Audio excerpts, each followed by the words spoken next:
દરિયાઈ માછલી ક્યાં રહે સાહેબ? દરિયામાં રહે. મીઠા જળની માછલી ક્યાં રહે સાહેબ? નદીમાં રહે. તો જે માછલી દરિયામાં રહે છે, દરિયામાં શું છે? મીઠું વધારે છે.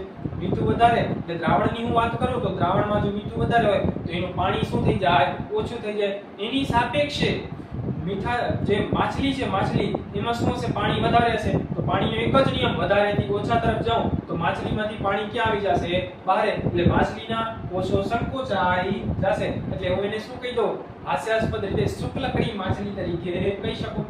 એવી જ રીતે મીઠા જળની જે માછલી હોય એની આજુબાજુ પાણી કેવું હોય? વધારે હોય, એકદમ મીઠું હોય. બરાબર? મીઠું એટલે એની અંદર મીઠું નથી, પાણી છે, શુદ્ધ પાણી એવું કહી શકાય. વરસાદનું પાણી નદીમાં આવે તો ઈ માછલીની બહાર શું છે? પાણી વધારે છે, અંદર એની સાપેક્ષે પાણી ઓછું છે.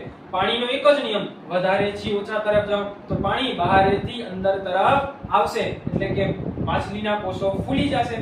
એટલે હું શું કહીશું? જાડી પાટી માછલી તરીકે ઓળખી શકું. કોષની હું વાત કરું, કોષને તમે પાણીમાં રાખો તો અંદર પાણી ઓછું, બહાર વધારે તો અંદર આવશે. એટલે કોષ ફૂલી જશે. કોષને તમે મીઠાવાળા પાણીમાં નાખો તો કોષ સંકોચાઈ જશે. બરાબર? તો આ હતા 4 ઉદાહરણો પ્રસરણ વિશે સમજવાનો.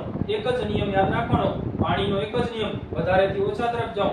દ્રાવણની હું વાત કરું, જેમ જેમ તમે દ્રાવ્ય વધારતા જશો તેમ તેમ દ્રાવણની અંદરનું પાણી ઘટતું જશે. એટલે કે વહન કેવી રીતે થાય? વધારે પાણીથી ઓછા પાણી તરફ અને ઓછા મીઠાથી વધારે મીઠા તરફ થાય છે. બરાબર?